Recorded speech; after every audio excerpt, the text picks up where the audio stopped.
अभिवादन स्वीकार कीजिए ब्रजेश मिश्रा का और आप देखना शुरू कर चुके हैं द डिबेट। बहनों भाइयों, भारतीय जनता पार्टी के पावर हाउस गुजरात में विधानसभा का चुनाव है। पूरे देश भर की में चर्चा है और गुजरात के चुनाव को लेकर भारतीय जनता पार्टी बहुत सतर्क और सावधान भी है। सरप्राइजिंगली इस बार बीजेपी के मुकाबले में कांग्रेस से ज़्यादा ताकत आम आदमी पार्टी पैदा कर रही है, अभी तक का जो माहौल बनता दिख रहा है उससे। लेकिन क्या गुजरात में त्रिकोणीय मुकाबला है या फिर एक तरफा है और या फिर मुकाबला भारतीय जनता पार्टी और सिर्फ कांग्रेस के बीच है? क्या है गुजरात की तस्वीर? आज इस बारे में हम खुलकर चर्चा करने वाले हैं। वहाँ के मुद्दे, वहाँ के मसाइल, वहाँ की राजनीति और वहाँ के समीकरण को लेकर। बहनों भाइयों, इस देश का सबसे हाई प्रोफाइल चुनाव होने जा रहा है गुजरात में। 182 सीटों का ये चुनाव भारतीय जनता पार्टी के लिए बहुत अहम है। 27 साल से बीजेपी निष्कंटक राज कर रही है गुजरात के भीतर, कोई चैलेंज नहीं। पिछली बार थोड़ा चैलेंज प्रस्तुत किया भारतीय जनता पार्टी कांग्रेस ने, जब 77 सीटें कांग्रेस ने वहां असेंबली की जीत ली। यह भारतीय जनता पार्टी के लिए अलार्मिंग था। लेकिन 2017 से 22 तक बहुत पानी साबरमती में बह चुका है। वहां की राजनीतिक परिस्थितियों में बदलाव हुआ है। समय और राजनीति चलायमान होते हैं और वहीं से पैदा होती है शक्ति चुनाव की। अब एक तीसरे प्लेयर की एंट्री हुई है, आम आदमी पार्टी। बीजेपी को थोड़ा डिस्टर्ब करती है आम आदमी पार्टी गुजरात के भीतर, लेकिन कांग्रेस का काडर और कांग्रेस की स्ट्रेंथ गुजरात के भीतर काफ़ी है। मीडिया का एक वर्ग है, विशेषज्ञों का, राजनीतिक पंडितों का एक वर्ग है जो कह रहा है कि आम आदमी पार्टी करारी टक्कर दे रही है। लेकिन गुजरात का एक और भी वर्ग है जो कहता है कि सांगठनिक ताकत विपक्ष में सिर्फ कांग्रेस के पास है और कांग्रेस मुकाबला दे रही है। तो क्या भारतीय जनता पार्टी को गुजरात के भीतर चुनौती दी जा सकती है? क्या बीजेपी को कोई मुकाबला है गुजरात के भीतर? और गुजरात के मुद्दे क्या हैं? तमाम कोशिशों के बावजूद विपक्ष बहुत लंबे समय तक गुजरात के मुद्दों का राजनीतिकरण कर नहीं पाया और गुजरात के मुद्दों का केंद्रीकरण भी नहीं हुआ और ना वो चुनाव के मुद्दे बन पाए। इस बार भी गुजरात के जो कोर इश्यूज हैं वो चुनाव का मुद्दा नहीं है, लेकिन विपक्ष की तरफ से आम आदमी पार्टी कोर इश्यूज को में बीजेपी को घेरने की कोशिश करती है। आज पूरी उत्तर प्रदेश की सरकार गुजरात में है, इसलिए मैंने डिबेट की है। मुख्यमंत्री योगी आदित्यनाथ 3 बड़ी सभाएं, डिप्टी सीएम ब्रजेश पाठक 3 बड़ी सभाएं, केशव प्रसाद मौर्य 3 सभाएं। तमाम दिग्गज मंत्री भी बीजेपी के उत्तर प्रदेश के इस वक्त गुजरात में डेरा डाले हुए हैं। उत्तर भारतीयों का भी एक बड़ा वर्ग सूरत और आसपास के जिलों में रहता है, जो यहाँ से कामगार लोग गुजरात शिफ्ट हो चुके हैं। तो गुजरात की राजनीति में इस बार क्या होने जा रहा है? क्या बीजेपी अपने निष्कंटक 27 साल के कार्यकाल को आगे बढ़ाने में कामयाब हो जाएगी या फिर विपक्ष उसका रास्ता रोकने की कोशिश कर रहा है? इसमें कोई दो राय नहीं कि गुजरात का पूरा चुनाव भारतीय जनता पार्टी में प्रधानमंत्री नरेंद्र मोदी को सेंटर स्टेज पर रखकर लड़ा जा रहा है। गुजरात में मुख्यमंत्री कौन है, लीडर्स कौन है बीजेपी के, अमित शाह के अलावा दूसरे लोग वहाँ मैटर नहीं करते हैं। गुजरात में बीजेपी की राजनीति की सबसे बड़ी धुरी प्रधानमंत्री नरेंद्र मोदी हैं और विपक्ष का भी सारा हमला और सारी घेरेबंदी प्रधानमंत्री नरेंद्र मोदी के लिए है। तो क्या बीजेपी और प्रधानमंत्री नरेंद्र मोदी विपक्ष के इस हमले को पार पा पाएंगे और बीजेपी के 27 साल के कार्यकाल को आगे बढ़ाने में कामयाब होंगे, या फिर विपक्ष बीजेपी के इस किले में और बीजेपी के इस राजनीतिक पावर हाउस पर कब्जा कर लेगा? क्या होगा? आज की परिचर्चा हम इस विषय पर करने वाले हैं। कुछ स्टेटमेंट आप सुन लें, फिर इस परिचर्चा को आगे बढ़ाएंगे। भाइयों बहनों, आज गुजरात मॉडल की चर्चा देश और दुनिया में होती है। एक गुजरात मॉडल एक प्रधानमंत्री मोदी जी के मुख्यमंत्री कार्यकाल के दौरान हुए अनेक उन नवाचारों का उदाहरण है जो जीवन के प्रत्येक क्षेत्र में गुजरात ने स्थापित किए। विकास का क्या मॉडल होना चाहिए, सुरक्षा का क्या मॉडल होना चाहिए, शांति और सौहार्द के लिए क्या कुछ होना चाहिए।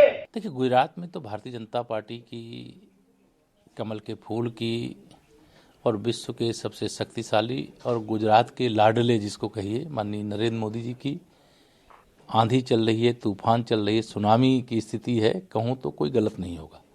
मैं ये कह सकता हूँ कि गुजरात में 27 वर्ष से भारतीय जनता पार्टी की सरकार होने के बाद भी जनता में वही उत्साह, वही उमंग भाजपा को फिर से सरकार में लाने के लिए है जो पहली बार होता है। तो क्या चल रहा है अहमदाबाद में और क्या चल रहा है गुजरात में, इसका जवाब देने के लिए मैंने आज विशेष रूप से बात करने के लिए अहमदाबाद से आम आदमी पार्टी के सांसद और वहाँ के चुनाव का प्रभार देख रहे संजय सिंह मेरे साथ अहमदाबाद से जुड़ेंगे। द हिंदू के गुजरात के ब्यूरो चीफ महेश लांगा जी भी मेरे साथ थोड़ी देर में जुड़ेंगे संजय सिंह के बाद। राकेश त्रिपाठी बीजेपी से, सुरेंद्र राजपूत कांग्रेस से और वैभव महेश्वरी भी आम आदमी पार्टी से मेरे साथ जुड़ेंगे और बीरेंद्र सिंह जी भी हमारे साथ इस कार्यक्रम का हिस्सा होंगे। संजय सिंह जी, बहुत शुक्रिया हमें इस कार्यक्रम में समय देने के लिए। मैं जानना चाहता हूं कि जिस राज्य में 2017 के चुनाव में आम आदमी पार्टी की कोई राजनीतिक स्थिति नहीं थी, वहां पर आप सरकार बनाने के दावे कर रहे हैं, थोड़ा लोगों को हजम नहीं हो रही है बात? नहीं, बिल्कुल ठीक आपने कहा ब्रजेश जी, क्योंकि जब 2013 में हम लोग दिल्ली का चुनाव लड़ रहे थे उस समय भी ये हजम नहीं हो रहा था कि आम आदमी पार्टी की सरकार बनने वाली है। जब 2015 में हम फिर दिल्ली का चुनाव लड़ रहे थे तब किसी को हजम नहीं हो रहा था कि 67 सीट आने वाली है। जब हम पंजाब का चुनाव लड़ रहे थे उस वक्त भी किसी को नहीं लग रहा था कि आम आदमी पार्टी प्रचंड बहुमत से 92 सीटें लेकर आएगी। और जब 2020 का तीसरा चुनाव लड़ रहे थे तब भी नहीं लग रहा था कि 62 सीटें आम आदमी पार्टी की आएंगी। आम आदमी पार्टी हर जगह अप्रत्याशित परिणाम लेके आती है और गुजरात इस बात का सबसे बड़ा उदाहरण बनेगा। और उसकी सबसे बड़ी वजह यह है ब्रजेश जी कि आम आदमी पार्टी के नेता अरविंद केजरीवाल की पहचान गुजरात में गारंटी मैन के तौर पे हो गई है। उनकी गारंटी काम कर रही है। 50 लाख से ज्यादा परिवारों ने हमारा 300 यूनिट बिजली फ्री का गारंटी कार्ड भरा है। 3000 बेरोजगारी भत्ता, 3000 रुपए बेरोजगारी भत्ता प्रतिमाह नौजवानों को, ये घोषणा, ये वादा, ये गारंटी विश्वास दिला रही है कि हाँ, एक ऐसी पार्टी आने वाली है जो परिवर्तन ला सकती है। बदलाव का नारा बदलाव। लेकिन मोदी फैक्टर के सामने आपके ये सब दावे और ये सब वायदे, क्या गुजरात के लोग इसे अप्रिशिएट करेंगे या नहीं? आपको लगता है मोदी फैक्टर ही वहां महत्वपूर्ण कारक है? देखिए, गुजरात की जनता से हम लोग यही कह रहे हैं कि इस बार अरविंद केजरीवाल जी के साथ होली का त्योहार मनाइए और होलिका में अपने बिजली का बिल जला दीजिए। 300 यूनिट बिजली फ्री होने वाली है और 3000 रुपए बेरोजगारी भत्ता, और ये तमाम मुद्दे हम लेके जा रहे हैं। अब आपने मोदी जी की बात की और अभी मैं सुन रहा था आदरणीय योगी आदित्यनाथ जी को, उन्होंने कहा कि गुजरात का मॉडल, उसकी चर्चा पूरी दुनिया में है। गुजरात का मॉडल क्या है ब्रजेश जी? देश के प्रधानमंत्री को एक आर्टिफिशियल स्कूल में बैठना पड़ता है 27 साल के शासन के बाद। 6000 सरकारी स्कूल गुजरात में बंद हो चुके हैं। यह है गुजरात का मॉडल। जिस राज्य में 27 वर्षों से शराबबंदी है, वहां 75 लोग जहरीली शराब पी के मर जाते हैं। उसी राज्य के अंदर पोर्ट पर 20,000 करोड़ रुपए की ड्रग्स पिछले कुछ महीनों में पकड़ी जाती है। उसी राज्य में मोरबी का पुल 2 करोड़ रुपए का ठेका एक घड़ी बनाने वाली कंपनी को पुल के निर्माण का ठेका दे दिया जाता है। 12 लाख रुपए उस पुल के मरम्मत में कंपनी लगाती है, 150 लोगों की जान चली जाती है।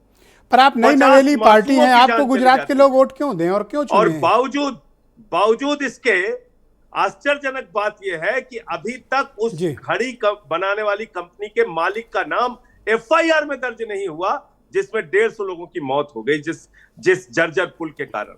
संजय जी, आप नई नवेली पार्टी हैं, आपको गुजरात की जनता वोट क्यों दे? जब बीजेपी के साथ 27 साल से खड़े हैं, आप वोट क्यों दे देंगे? आपका क्या जनाधार है वहां पे? वोट इसलिए दे दे कि 22 बार नौजवानों के पीठ में छुरा मारा गया, 22 बार पेपर लीक हुआ है। वोट इसलिए दे दे कि किसानों की जिंदगी में बदलाव नहीं आया, महंगाई चरम पर है। वोट इसलिए दे दे कि अरविंद केजरीवाल एक गारंटी मैन है, जो कहते हैं वो पूरा करते हैं। हमने दिल्ली में बिजली फ्री, पानी फ्री, शिक्षा फ्री, स्वास्थ्य फ्री, माताओं बहनों की बस की यात्रा फ्री, बुजुर्गों की तीर्थ यात्रा फ्री, उसके बावजूद मुनाफे का बजट देकर दिखाया। हमने पंजाब में 300 यूनिट बिजली फ्री कर दी, 51 लाख परिवारों का बिजली का बिल जीरो आया है। इसलिए लोगों को भरोसा हो रहा है। भगवंत मान की सरकार मोहल्ला क्लिनिक बना रही, भगवंत मान जी की सरकार ने बिजली फ्री किया तो 51 लाख परिवार आज उससे लाभान्वित हो रहे हैं। पुलिस की भर्ती पर आपको अंदाजा है, आप गुजरात गए हैं लड़ने, गुजरात गुजरात कोई पंजाब और दिल्ली नहीं है, बीजेपी का पावर हाउस है, पावर हाउस। अच्छा, आप एक चीज बताइए, कांग्रेस पार्टी तो सूरज नहीं डूबता था हिंदुस्तान में। दिल्ली में 15 साल का शासन था कांग्रेस का जब हम लोग पहला चुनाव लड़े, और उस समय 3 बार की मुख्यमंत्री शीला दीक्षित जी को अरविंद केजरीवाल जी ने हराया मुख्यमंत्री रहते हुए।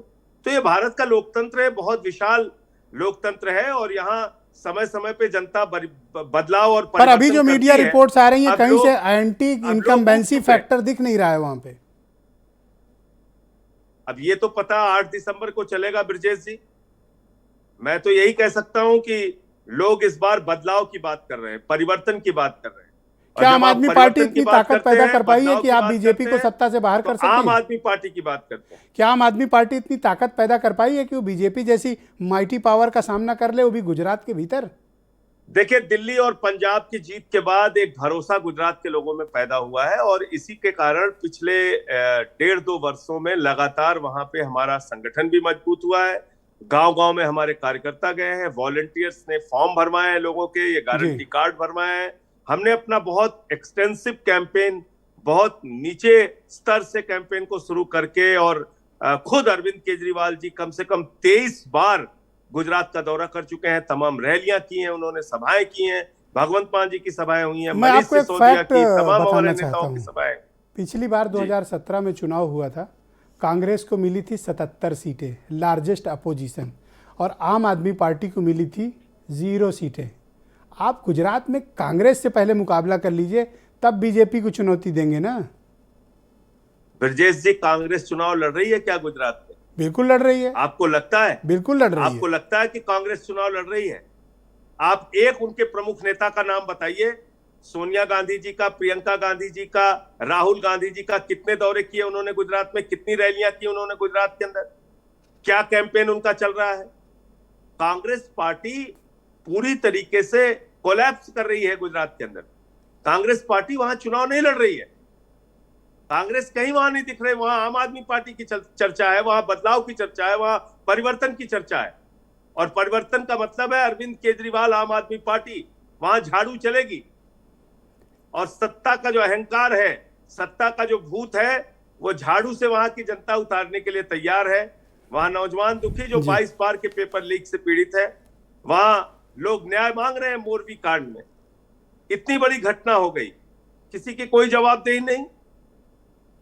बताइए, घड़ी बनाने वाली कंपनी को पुल बनाने का ठेका दे दिया गया, और आज तक उस व्यक्ति के खिलाफ एफआईआर नहीं हुई, क्योंकि वो बीजेपी को चंदा देता है। कांग्रेस का एक वर्ग कहता है, संजय सिंह जी, कि आप बीजेपी का रास्ता क्लियर करने के लिए आम आदमी पार्टी गुजरात में सक्रिय और चुनाव लड़ रही है, ताकि कांग्रेस की राह रोकी जा सके, बीजेपी की राह आसान है, ऐसा चर्चा है, ऐसी लोग कहते हैं। इससे बड़ा हास्यास्पद, इससे बड़ा मजाक मैं समझता हूं कुछ नहीं हो सकता। मध्य प्रदेश में कांग्रेस की सरकार जनता ने बनाई, कांग्रेस के विधायक टूट के बीजेपी के गोद में बैठ गए। कर्नाटक में कांग्रेस की सरकार जनता ने बनाई, कांग्रेस के विधायक टूटकर बीजेपी के गोदी में बैठ गए। उत्तराखंड में कांग्रेस की सरकार जनता ने बनाई, कांग्रेस के विधायक टूट के बीजेपी की गोद में बैठ गए। अरुणाचल में कांग्रेस की सरकार जनता ने बनाई, कांग्रेस के विधायक टूट के बीजेपी की गोद में बैठ गए। गोवा में कांग्रेस के विधायक जनता ने जिताया, कांग्रेस के विधायक टूट के बीजेपी की गोद में बैठ गए। ये राजनीतिक इत्तेफाक भी तो हो सकता है। ये हम कर रहे हैं ब्रजेश जी। ये राजनीतिक इत्तेफाक जहां जहां कांग्रेस के विधायक जिताते हैं, वो सारे के सारे विधायक बीजेपी की सरकार बनाने में काम आ रहे हैं। ये इसमें हमारा कोई दोष है? कांग्रेस ने बाकायदा G23 बनाया है आपस में लड़ने के लिए। कांग्रेस को कमजोर करने के लिए किसी बाहरी दुश्मन की जरूरत है, ऐसा आपको लगता है क्या?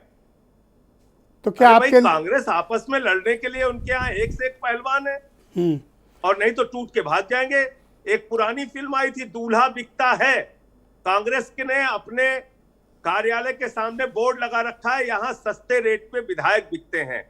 हर राज्य में विधायक बिक रहे हैं। ऐसा भी नहीं है। अच्छा बताइए आप, मैंने जितने राज्यों का नाम लिया, कर्नाटक, मध्य प्रदेश, गोवा, अरुणाचल, उत्तराखंड, कहां नहीं टूटे कांग्रेस के विधायक? ऐसा कौन सा फैक्टर है जिसको आपको लगता है कि बीजेपी गुजरात में कमजोर हुई है, और वो कौन सा ऐसा कारक है जिससे आपको लगता है कि आम आदमी पार्टी वहां सफल हो जाएगी? देखिए, अभी तक जनता के सामने कोई विकल्प नहीं था। एक बीजेपी थी, दूसरी कांग्रेस थी। कांग्रेस के 75-77 विधायक, जो आपने कहा बिल्कुल ठीक है, जीते थे, लेकिन जीतने के बाद कितने टूट के बीजेपी में चले गए, यह आंकड़ा आपने नहीं बताया। उनके बहुत सारे विधायक टूट के बीजेपी में चले गए। तो इसलिए कांग्रेस पर लोगों को भरोसा नहीं। आम आदमी पार्टी के तौर पे एक ईमानदार विकल्प जनता के सामने आप वहां पहली बार बीजेपी आया से है लड़ने गुजरात गए हैं में। कि कांग्रेस से लड़ रहे हैं? मैं देख रहा हूं कि आप कांग्रेस की मजम्मत ज्यादा कर रहे हैं, बीजेपी के खिलाफ तो ज्यादा। इतना सारा बीजेपी का पूरा कच्चा चिट्ठा तो गिनाया आपके तो सामने। कांग्रेस की इतनी मजम्मत का कारण क्या है? वो भी तो अपोजिशन में और 77 एमएलए नहीं, हैं, आपके पास 7 भी मैं नहीं कह रहा है। हूं, तो ये तो हमारे पास तो 0 थे 2013 में दिल्ली के अंदर, फिर 28 आए, 67 आए, 62 आए। ये तो हमारे काल्पनिक पास सोच पहले है ना 0 आपकी थे कि आप वहां पंजाब में, जीत फिर जाएंगे। 20 आए, आपको अंदाजा फिर नहीं 20 गुजरात आए, की फिर कितनी टफ 92 आए। बैटलफील्ड है बीजेपी, और वहां बीजेपी की तैयारी का स्तर का अंदाजा नहीं है आपको? तो टफ बैटलफील्ड पे ही लड़ना मैं समझता हूं एक राजनीतिक कुशलता और राजनीतिक शक्ति का प्रदर्शन होता है, और ये ताकत अरविंद आप बहुत केजरीवाल और आम आदमी पुराने पार्टी में नेता है। हैं। मैं आपसे सीधा पूछ लेता हूं, क्या होगा आम आदमी पार्टी का गुजरात में? आज बता दीजिए, लाइव रिकॉर्डिंग है। देखिए, अरविंद केजरीवाल जी ने कहा है कि जब चुनाव का वोट पड़ने लगेगा उसके पहले मैं आम आदमी पार्टी की कितनी सीटें और कितनी संख्या आ रही है ये भी बता दूंगा। देखिए, तो आप तो हमारे अभी भी नेता हैं, कहने की मुझे स्थिति लगता में नहीं है, आज की डेट में कहने नहीं, की स्थिति में नहीं है आप। एकदम नहीं। पार्टी का एक अनुशासन होता है। जब हमारे सर्वोच्च नेता ने इस बात को कह दिया कि हम अपने कैंपेन को बहुत बृहद तरीके से, मजबूती से चला रहे हैं, और आम आदमी पार्टी की सरकार बनेगी गुजरात में, नंबर कितने आएंगे, कितनी हमारी संख्या आएगी, उसकी क्या संभावना है, ये 3-4 दिन चुनाव रह जाएगा, उस समय केजरीवाल जी ने खुद कहा है कि हम बताएंगे। एक अंतिम सवाल है आपसे, तो प्रतीक्षा कीजिए। उत्तर प्रदेश के जितने ताकतवर नेता हैं ना, मुख्यमंत्री, दोनों डिप्टी सीएम घेर लिए हैं गुजरात में आपको, उनसे पहले कैसे निपटिएगा? मोदी जी तो बहुत बाद में आएंगे। अब मुश्किल ये है कि गुजरात में जाके क्या बताएंगे? ये बताएंगे कि उत्तर प्रदेश के गांव-गांव में डेंगू से लोग करा रहे हैं? ये बताएंगे कि बांदा के अस्पताल में आईसीयू में एक बच्चे को चींटियों ने खा के मार दिया? क्या बताएंगे? ये बताएंगे कि ललितपुर के एक थाने में गैंग रेप की पीड़िता गई तो थानेदार ने उसके साथ बलात्कार किया? ये बताएंगे कि चंदौली में एक घर पे छापा मारा पुलिस वालों ने और एक बेटी को पीट पीट के मार दिया? क्या उपलब्धि बताएंगे? ये जो उत्तर प्रदेश के तमाम सूरमा गए हैं वो क्या बताएंगे? किस हालत में पहुंचा दिया कानून व्यवस्था को? जिस राज्य के अंदर देश के गृह राज्य मंत्री की गाड़ी से कुचल के 5 किसान मार दिए जाएं और बेशर्मी से आज भी वो व्यक्ति देश का गृह राज्य मंत्री बना हुआ है और कोई कुछ ना करे, क्या उपलब्धियां बताएंगे आप? बहुत शुक्रिया आपका संजय सिंह जी, बहुत बहुत धन्यवाद हमें समय देने के लिए और अहमदाबाद से डायरेक्ट हमारे साथ वहाँ के पॉलिटिकल डिस्कशन का हिस्सा बनने के लिए। संजय सिंह आम आदमी पार्टी के राज्यसभा के सांसद और गुजरात के प्रभारी इस वक्त हमारे साथ सीधे अहमदाबाद से जुड़े हुए थे, और आम आदमी पार्टी की रणनीति और बीजेपी क्या मुद्दे वहाँ पर चल रहे हैं विपक्ष के, इसके बारे में चर्चा की। बहनों भाइयों, हम डिबेट को आगे बढ़ाते हैं। भारतीय जनता पार्टी के प्रवक्ता राकेश त्रिपाठी मेरे साथ मौजूद हैं और थोड़ी देर में महेश लांगा भी मेरे साथ जुड़ने वाले हैं। सुरेंद्र राजपूत जी भी मुझे स्क्रीन पर दिख रहे हैं। आप सबका बहुत स्वागत और धन्यवाद इस कार्यक्रम का हिस्सा बनने के लिए। राकेश त्रिपाठी जी, अभी कोई कोर कसर संजय सिंह ने छोड़ी नहीं। मुझे लगता है कि बोल वचन के अलावा कुछ बचा भी नहीं है उनके पास। सबसे ज्यादा ईमानदार पार्टी होने का दावा करने वाली आम आदमी पार्टी के 18 विधायक मंत्री ऐसे हैं जो जेल की यात्रा करके लौट आ चुके हैं। तो करप्शन के बारे में अगर जब बोल रहे थे तो मुझे बड़ा आश्चर्य हो रहा था कि करप्शन के बारे में ये दावा करके आने वाली पार्टी की आप जैसे ही दाग लगेगा, जैसे ही आरोप लगेगा, राजनीति से संन्यास दिला देंगे। 18 विधायक और मंत्री जेल की सलाखों के पीछे और जेल के भीतर रहते हुए मंत्री हैं, उसके बावजूद उनसे इस्तीफा तक लेने का काम नहीं कर रहे हैं। ऐसे लोग जब चारित्रिक ज्ञान आकर के देते हैं राजनीति पर तो बड़ा आश्चर्य होता है। देखिए, वास्तविकता यह है कि आम आदमी पार्टी वहां उसी स्थिति में रहेगी जो स्थिति इन्होंने उत्तर प्रदेश में अपनी बनाई है, जो स्थिति इनकी उत्तराखंड में बनाई है। और एक बात मैं बहुत स्पष्ट तौर पर कर दूं, ये बात आम आदमी पार्टी के नेताओं को समझनी भी चाहिए। ये सत्ता वहां पे प्राप्त कर सकते हैं, वहां पर कुछ गेन कर सकते हैं जहां कांग्रेस सत्ता में हो। कांग्रेस से सत्ता छीन लेते हैं। दिल्ली में कांग्रेस की सत्ता थी, वहां से छीन ली उन्होंने, क्योंकि उन्हीं का पार्ट है ना, कांग्रेस की तरह ही है करप्शन के मामले में, क्राइम के मामले में, उसी प्रकार से तुष्टीकरण लेकिन के इसमें मामले कोई में दोहराई नहीं कांग्रेस कि की तरह से गुजरात चलते के हैं। भीतर उन्होंने इसलिए इतनी पंजाब में ताकत छीन पैदा सकते कर हैं। दी है कि गुजरात में बीजेपी को राजनीतिक तौर पर बहुत डिस्टर्ब कर दिया है आम आदमी पार्टी ने।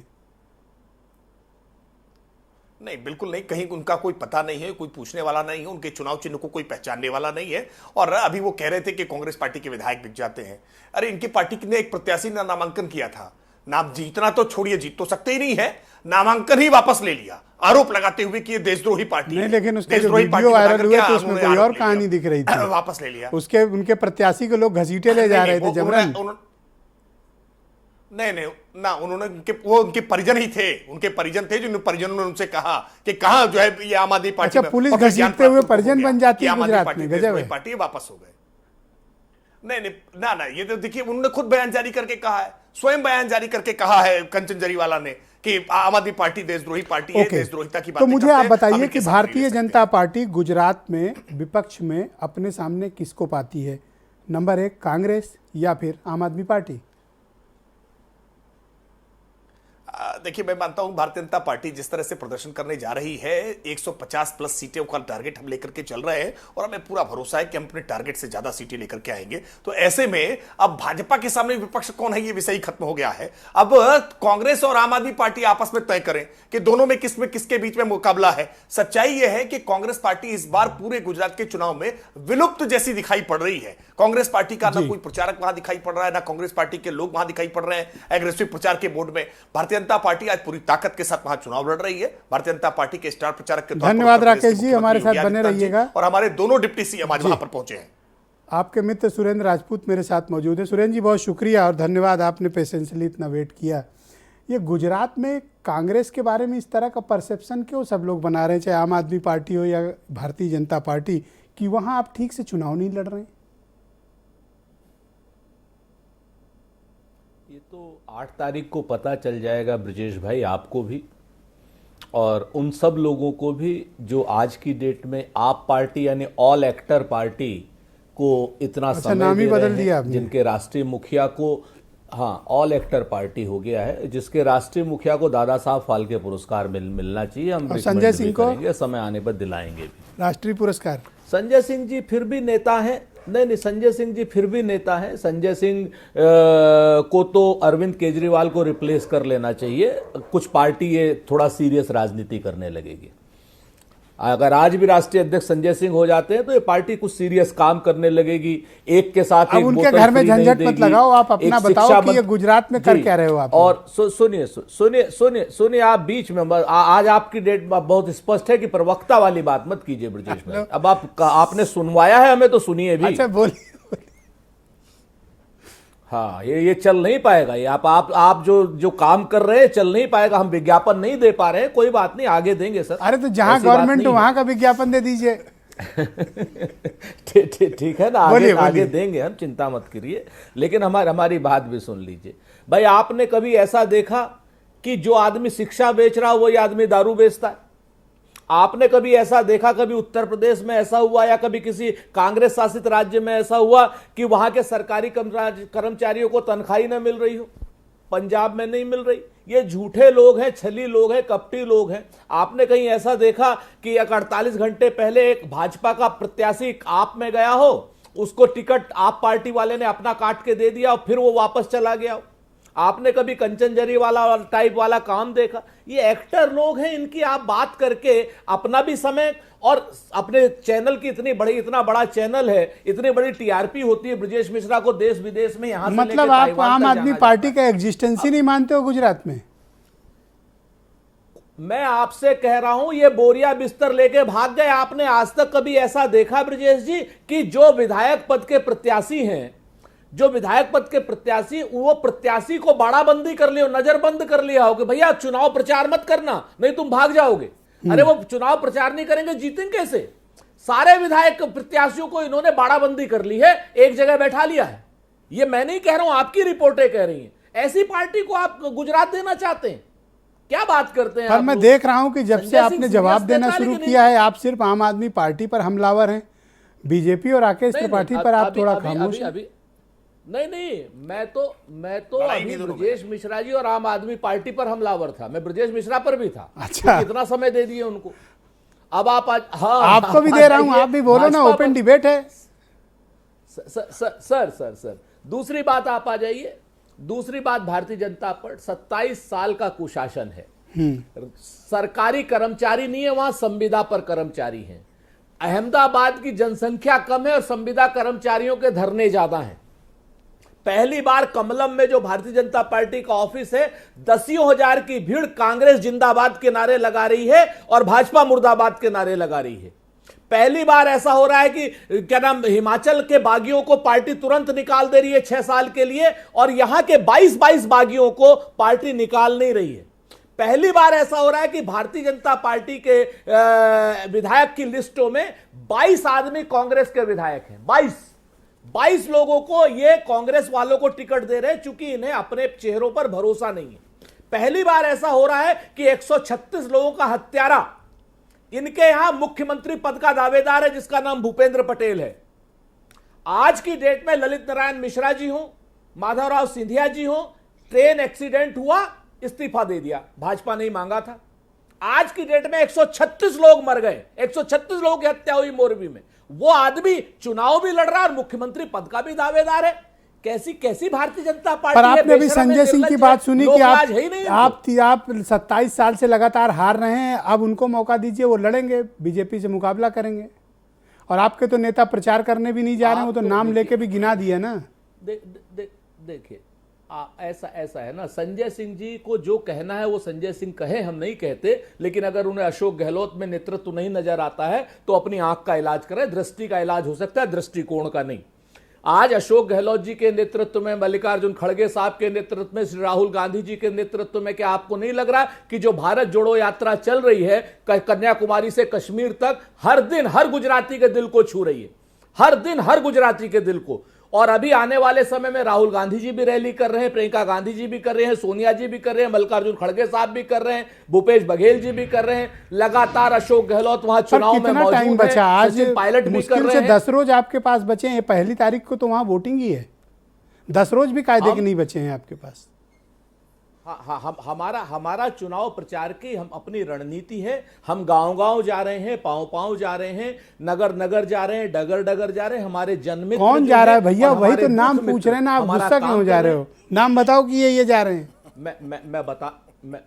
मैं बताता हूं आपसे। लगातार वीरेंद्र राठौर वहां पर हैं, उषा नायडू वहां पर, रघु शर्मा वहां पर हैं, अशोक गहलोत वहां पर हैं, शक्ति सिंह गोहिल वहां पर हैं। किसका नाम आप लेना चाहते हैं? लगातार हमारे सारे के सारे कम से कम 50 लोग वहां पर हैं। हर विधानसभा। एक चीज और कंफर्म करें सुरेंद्र जी, क्या गांधी फैमिली गुजरात के भीतर इलेक्शन कैंपेन का हिस्सा बनेगी? कौन? बिल्कुल। क्या गांधी फैमिली इलेक्शन कैंपेन का हिस्सा बनेगी? 100% बनेगी। श्री राहुल गांधी जी वहां पर रैलियां करने जा रहे हैं, वहां पर प्रियंका गांधी जी जा रही हैं पूरी तरीके से। सोनिया जी का मैं इसलिए नहीं कंफर्म कर सकता हूं कि उनकी तबीयत के ऊपर डिपेंड करता है, लेकिन सोनिया जी के भी जाने की संभावना पूरी है। पूरे का पूरा कांग्रेस परिवार वहां पर रहेगा, मौजूद रहेगा, पूरी ताकत से रहेगा। हिमाचल छीन रहे हैं, आगे गुजरात भी छीनेंगे। और ये भारतीय जनता पार्टी ये समझ ले कि ये जो नूरा कुश्ती कर रही है, अभी इन्होंने आपको भगा दिया दिल्ली, अब AMIM को ले आए। आज की डेट में जब आपसे काम नहीं चला इनका, आज AMIM को ले आए हैं यहां वहां पर, और उन सारी सीटों पर AMIM चुनाव लड़ रही है जहां पर कांग्रेस के विधायक 29 सीटों पर लड़ रही है, 182 पर नहीं लड़ रही AMIM। आप इस चीज को देखिए। तो ये जो भारतीय जनता पार्टी का कुप्रचार तंत्र है, जो मीडिया मैनेजमेंट है, ये वहां नहीं चलेगा। जनता बदलाव चाहती, स्पष्ट संकेत दे रही है। और कांग्रेस, क्या राहुल गांधी पदयात्रा अपनी छोड़कर या उसके बीच में या समय निकालकर गुजरात में प्रचार करने जाएंगे या नहीं जाएंगे?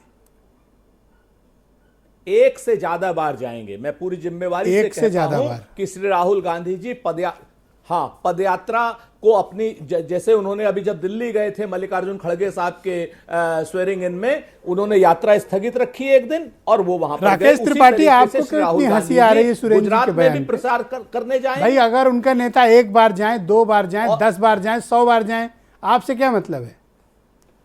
दूसरी बात मैं आपसे एक चीज और कहना चाह रहा हूं कि आज भारतीय जनता पार्टी को घुटनों पर एक सेकंड सुरेंद्र जी थोड़ा त्रिपाठी जी कुछ कह रहे हैं। सुरेंद्र जी सुन लो थोड़ा।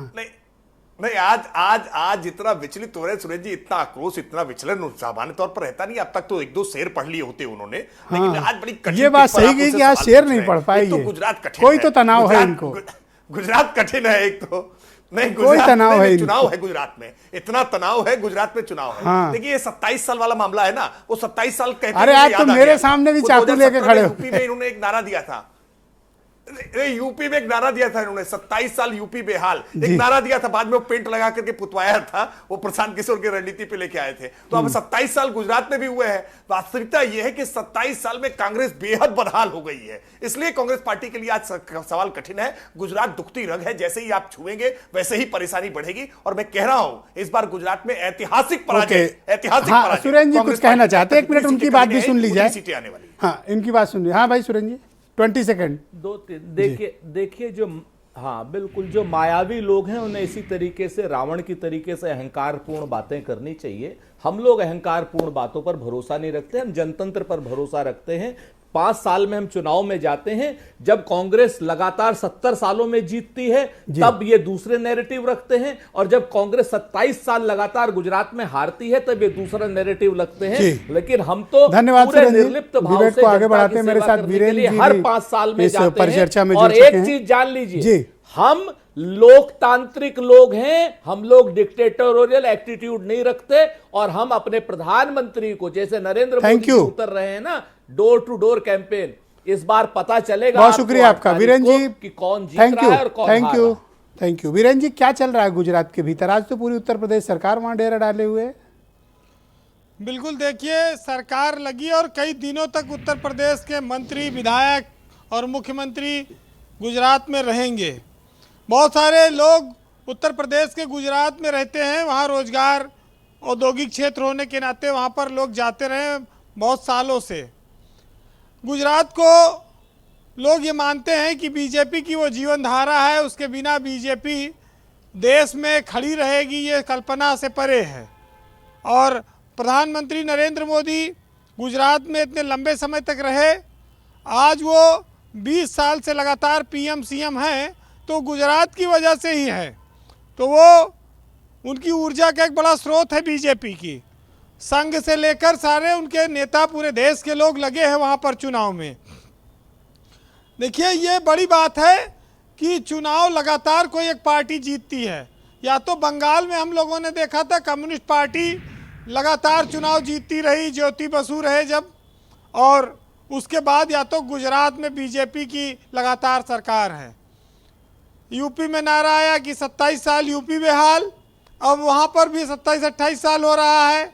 वहाँ पर कब तक बेहाली चलेगी? कांग्रेस के सामने चुनौतियाँ हैं। कांग्रेस जीत भी जाती, लेकिन ये जो एमआईएम है, आम आदमी पार्टी है, अब ये जीत हार का इसने संभावना खत्म कर दी। बीजेपी जहाँ जहाँ हारने लगती है एमआईएम आ जाती है। उसका नाम ही वोट कटवा है। मुसलमान का जितना वोट काटेगी उतना फायदा बीजेपी को होगा। तो कांग्रेस के लिए गुजरात में अभी क्या संभावना बनती है, अब तो इस बार भी देखिए कठिन है। गोधरा के कांड ने जो हिंदुत्व के नायक के तौर पर बीजेपी को पेश किया, उसके बाद से आज तक न मोदी नीचे आए और ना बीजेपी। मोदी आज देश के शीर्ष कुर्सी तक पहुंचे हैं। उनकी ही राह पर योगी आदित्यनाथ भी हैं, वो भी उनकी बहुत डिमांड रहती है। वो देश के सबसे बड़े राज्य के मुख्यमंत्री हैं और लगातार 1 हफ्ते तक वो वहाँ गए हैं, रहेंगे। तो योगी हिंदुत्व का एक ब्रांड एम्बेसडर बन चुके हैं, उनके नाम पर बीजेपी को काफ़ी वोट मिलता है। कांग्रेस के पास ऐसा कोई चमत्कारिक नेतृत्व बन नहीं पा रहा है। इनके नेता जरूर प्रचार कर रहे हैं, लेकिन अभी राहुल और प्रियंका की रैलियां वहां लगना बाकी हैं। जब वो जाएंगे तब माना जाएगा कि कांग्रेस पूर्णतः पर प्रचार करने आई है, तब ये इलेक्शन कैंपेन पूरी मानी जाएगी कांग्रेस की। ब्रजेश जी, जो थोड़ी बहुत सीटें कांग्रेस की बढ़ने की संभावना थी उसको MIM और आम आदमी पार्टी ने ख़त्म कर दिया। अब ये भले न जीते, लेकिन कांग्रेस को तो नहीं जीतने देंगे, ये इन्होंने इतनी व्यवस्था कर दी है। तो बीजेपी का चुनाव लगभग वहाँ पर साफ है, क्लियर है। और देखिए, कुल मिलाकर ये है कि ये चुनाव भी हिंदू मुस्लिम पर ही होगा आखिरी में, चाहे मोरबी हो जाए और चाहे पुल गिर जाए, चाहे नदी में बाढ़ आ जाए। इस देश में जब तक हिंदू मुसलमान के बीच खाई है तब तक बीजेपी फायदे में रहेगी, इसको कोई रोक नहीं सकता है। लेकिन एक चीज़ जान लीजिए कि जिस तरह से योगी आदित्यनाथ का गुजरात पहुंचने पर स्वागत हुआ, वो दो चीज़ें वहाँ प्रमुखता से आती हैं कि टांग छेदना और योगी का बुलडोजर। आज देखिए कि जो यूपी में माफियाओं पर अतीक अहमद, मुख्तार अंसारी पर जो कार्रवाई हुई, बीजेपी उसको गुजरात में भुना रही है और योगी आदित्यनाथ के रूप में भुना रही है। तो ये कम बड़ी बात नहीं है कि बेरोजगारी हो, महंगाई हो, किसानों का मुद्दा हो, इन सब पर चर्चा नहीं हो रही है। जय श्री राम, राम मंदिर और जो बुलडोजर है उस पर भाषण हो रहे हैं। तो स्वाभाविक है कि बिजली पानी पीछे रह जाएगा, हाफ इनकाउंटर हिंदू और मुस्लिम आगे आएगा। वैसे बहुत सारे मंत्रियों की ड्यूटी लगी, विधायकों की लगी। इन लोगों को तो गुजरात में कोई पहचानता भी नहीं होगा, लेकिन अब वो राजनीतिक पिकनिक होती है और अपनी उपस्थिति बड़े नेताओं को दर्शानी, तो लोग अपना जाते भी हैं, संसाधन से भी मजबूत हैं, कोई कमी तो है नहीं। तो गुजरात में प्रवास चल रहा है मजबूती के साथ। क्या आम आदमी पार्टी कुछ कर पाएगी गुजरात में? अभी तो संजय सिंह बड़ा चढ़ के दावा कर रहे थे। देखिए, गुजरात में लव जिहाद हावी होगा और आम आदमी पार्टी क्या कर पाएगी ये आप जब रिजल्ट आएगा तो देखिएगा। भीड़ जरूर आ रही है, लेकिन वो बीजेपी को रोक पाएगी ये कहना कठिन है। देखिए, बीजेपी के पास संसाधन है, ताकत है, जनता का भी समर्थन है, वो चुनाव जीतते भी हैं। आपको एक छोटा सा किस्सा बताऊं कि एक बार एक मालिक ने अपनी सभी मुर्गियों से कहा कि कल तुम सब लोगों को 2 अंडे देने हैं और नहीं दोगी तो फिर इसकी सजा के लिए तैयार रहना। तो सारी मुर्गियों ने 2 अंडे दिए और एक मुर्गी ने 1 अंडा दिया। तो मालिक ने अगले दिन गुस्सा किया कि सब तुम्हारी इतनी हिम्मत हो गई, मेरे आदेश की तुमने नाफरमानी की, तुमने 1 अंडा दिया।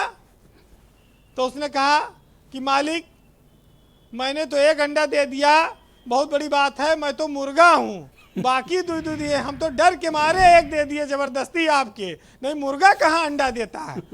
तो बीजेपी का इतना डर है कि मुर्गा भी अंडा दे देगा। कोई बड़ी बात नहीं है, चुनाव है और बीजेपी के पास संसाधन है, मजबूत है मामला, और नेता भी बहुत हैं। अभी कांग्रेस के पास नेताओं का अभाव है। बहरहाल सुनिएगा 4 लाइन कुमार विश्वास की सुनाऊंगा, आनंद लीजिए।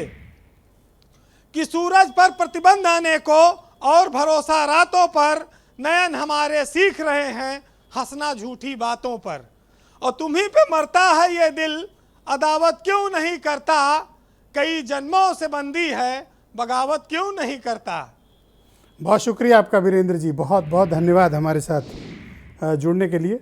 वैभव महेश्वरी मेरे साथ मौजूद हैं, आम आदमी पार्टी के प्रवक्ता हैं, आजकल गुजरात भी कैंपेन कर रहे हैं। बहुत शुक्रिया वैभव जी। अभी डिबेट के पहले हम लोग सुरेंद्र जी और राकेश त्रिपाठी जी से भी चर्चा कर रहे थे।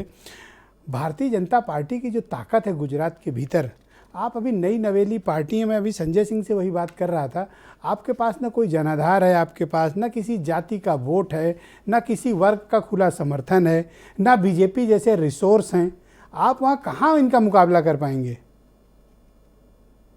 ब्रिजेश जी, ये सवाल सभी लोगों के मन में है कि इतनी छोटी पार्टी, इतनी नई पार्टी गुजरात जैसी जगह में, जो कि नरेंद्र मोदी जी का भाजपा का गढ़ कहा जाता है, वहां पर जाकर सफलता कैसे प्राप्त करेगी। और आपका भी सवाल यही है कि बीजेपी इतनी ज्यादा मजबूत है। मैं आपको एक बड़ी दिलचस्प बात ये बताता हूँ कि बीजेपी वहां पर इसलिए ज्यादा मजबूत है, वो कारण है कांग्रेस। जब रेस में दो लोग दौड़ रहे हों और एक के साथ सेटिंग हो कि तुमको पीछे रहना है, तुमको धीरे दौड़ना है, तो पहले नंबर वाला जो है हर बार अवार्ड ले लेता है। बीजेपी और कांग्रेस का यही खेल वहां पर चल रहा है लगातार। इस बार रेस में क्या हुआ कि दूसरा एक खिलाड़ी आ गया कि ये सेटिंग वाला रेस नहीं करेगा, वो अपने मुद्दों को लेकर मैदान में भाग रहा है। और बीजेपी अब पूरी तरह से जनता को ये समझाने की कोशिश कर रही है कि उनका मुकाबला कांग्रेस से है। वो कांग्रेस को रेलिवेंट बनाने की कोशिश कर रहे हैं, क्योंकि उनको तो आसानी है, ये कमजोर आदमी अगर हमारे साथ दौड़ेगा तो हम रेस जीत जाएंगे।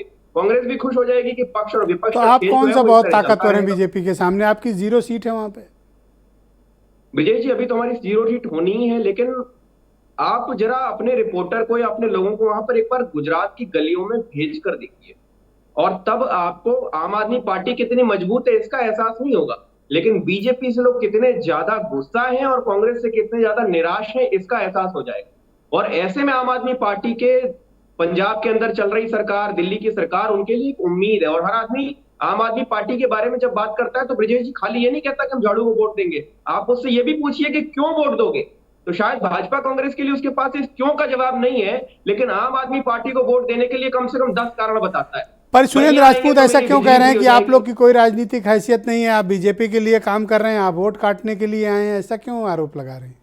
ब्रिजेश भाई, कांग्रेस के पास नेताओं की कमी तो है ही है, कंटेंट की कमी भी बहुत हो गई है। अभी नाम बताया इन्होंने, उषा नायडू और कौन, वीरेंद्र राठौर। बिल्कुल सुन रहा था उनको, लेकिन कंटेंट की बहुत ज्यादा कमी हो गई है, मुद्दे नहीं है। आज भी कांग्रेस 27 साल विपक्ष में रहने के बावजूद गुजरात में कोई मुद्दे नहीं बता पा रही है कि हम आपको क्या देंगे। 27 सालों में सरकार ने जो आपको ठगा है, तो हम बदले अरे में तो क्या फ्री देंगे? भी कोई नहीं पैकेज देंगे, ही नहीं। बाकी सब देंगे। आप तो फ्रीबी के तो पुजारी हैं। आप थोड़ी कलेजे में ठंडक आई सुरेंद्र और उसके बाद में राजपूत उनको भाई जनता को काफी क्या देर से चाहिए, आप खिसियाए और गुस्से में बैठे।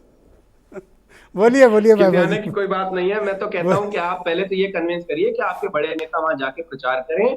गुजरात एक सीरियस बैटल है, ऐसे में भारत यात्रा को बीच में छोड़कर चाहे जाए, आप लेकिन कांग्रेस कुछ भी के करें। सलाहकार हैं क्या, जो आप उनको कह रहे हैं कि कह इनके रहा हूं। नेता हैं? अरे मैं तो राहुल कह रहा हूं गांधी चुनाव- एक बार या एक बार से ज्यादा जाएंगे, अभी ऑफिशियल स्टेटमेंट आया है।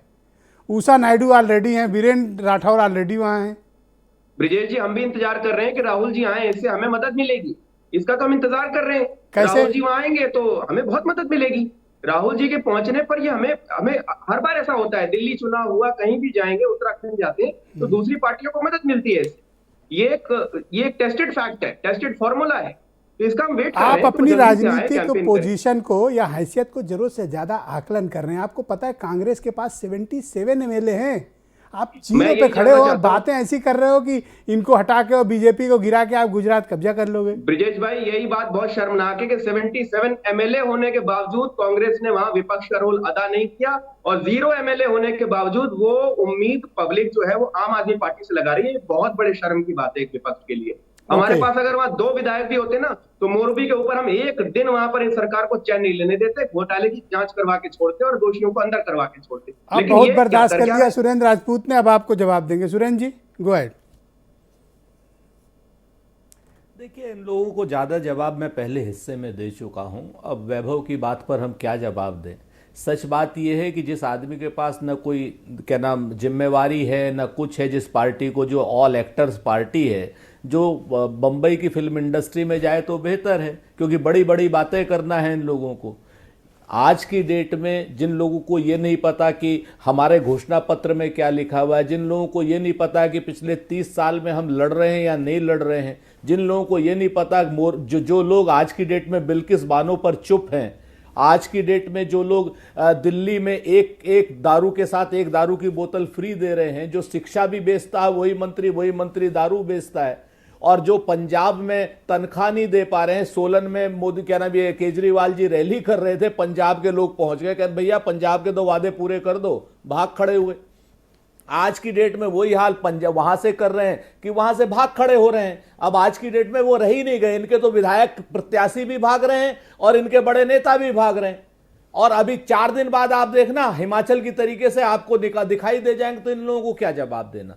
हमारी लड़ाई सत्ता से है और सत्ता के कुशासन से है। हमारी लड़ाई वहां पर जो संविदा के लोग हैं जिनको पक्का नहीं किया जा रहा, उनको हम पक्का करेंगे।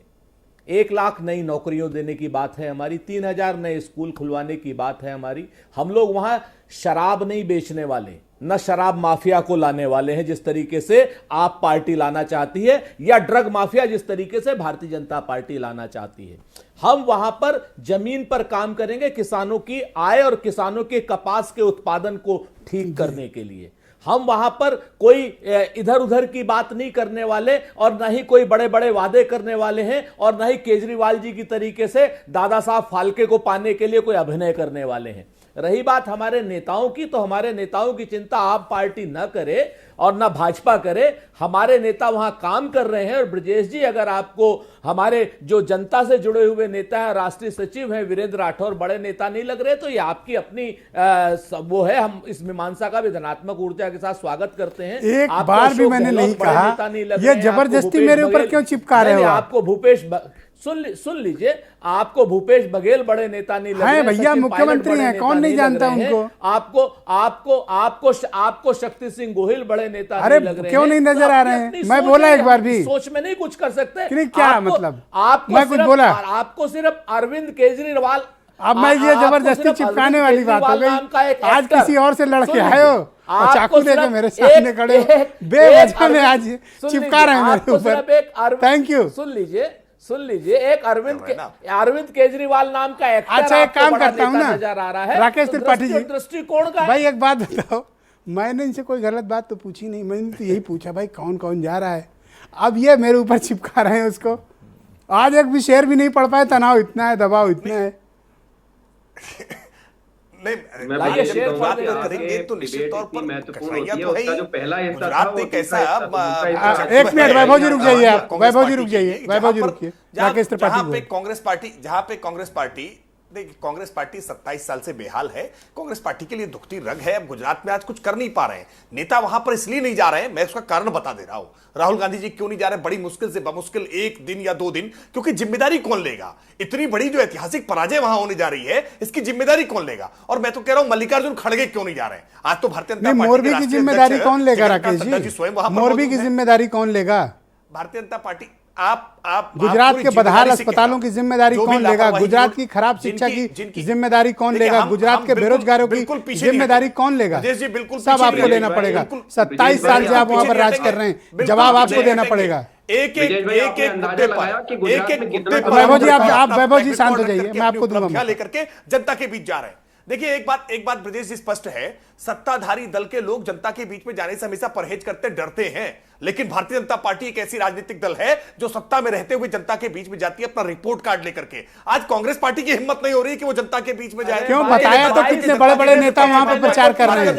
अरे क्या 10 बार आपको नाम बताए कांग्रेस कितने नेता प्रचार कर रहे हैं? कांग्रेस के एमएलए, मैं याद नहीं कर पाया वो। कांग्रेस के एमएलए आपके याद नहीं कर पाया है। आपको शर्म नहीं आती? मैं पूछ रहा हूं मल्लिकार्जुन खड़गे जी क्यों नहीं जा रहे हैं? भाई अभी नए नवेले राष्ट्रीय अध्यक्ष बने, उनको तो पूरा फोकस रखना चाहिए। भाई यात्रा ठीक है, राहुल गांधी जी निकलते रहे यात्रा, को भारत सब जो यात्रा कर अपनी जारी रखें। विजय रूपानी को मल्लिकार्जुन खड़गे को तो रहना चाहिए ना, मल्लिकार्जुन खड़गे जी को पूरा समझना चाहिए। और ना कुछ हो तो सुरेंद्र राजपूत जी को भेज दें। मैं तो कह रहा हूं सुरेंद्र राजपूत जी को भेज दें। नहीं, सुरेंद्र राजपूत को आपकी पैरवी की जरूरत नहीं है। राकेश त्रिपाठी जी, सुरेंद्र राजपूत को राकेश त्रिपाठी की पैरवी की जरूरत नहीं है कि आप उनकी पैरवी ना करें।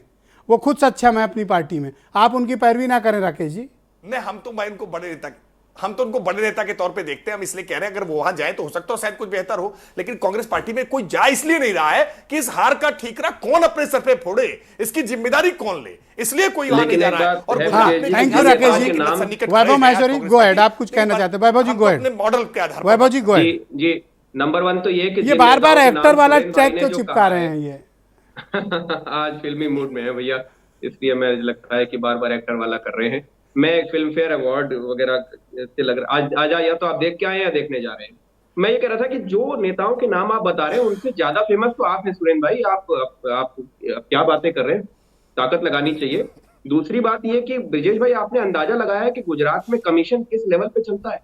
गुजरात में 94% कमीशन चलता है, 6% लगता है। एक डेटा ये बता रहा है कि 2 करोड़ रुपए सुन लो राकेश जी, सुन लो, आप बोले हो तो सुनो, सुनने की क्षमता विकसित करिए सर। दिया गया 2 करोड़ रुपए पुल के लिए दिया गया था, 12 लाख रुपए लगाया है। 6% पैसा लगा के 94% खा गए और 150 लोगों को मार दिया, और उसके बाद अस्पताल में चूना पुतवा के वहां पर फोटो खिंचवाने चले गए हमारे प्रधानमंत्री।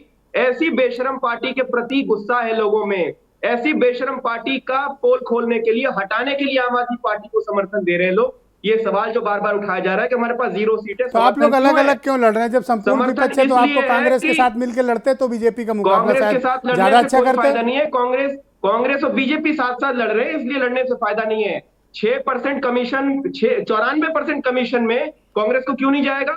क्यों कांग्रेस हमेशा ऐसे आरोप कोई एविडेंस है कि कांग्रेस कमीशन ले रही वहां पे? मैं बताता हूँ, खामोशी अपने आप में एक एविडेंस होती है ब्रजेश जी। अगर सत्ता पक्ष इस कदर भ्रष्टाचार में डूबा हो और विपक्ष कुछ बोल ना रहा हो तो ये एविडेंस। अच्छा, एक सेकंड, अब सुरेंद्र राजपूत को मौका देना ही पड़ेगा। ना एक सेकंड, सब लोग रुक जाइए। कांग्रेस पर आरोप लगा है, जवाब सुरेंद्र राजपूत देंगे।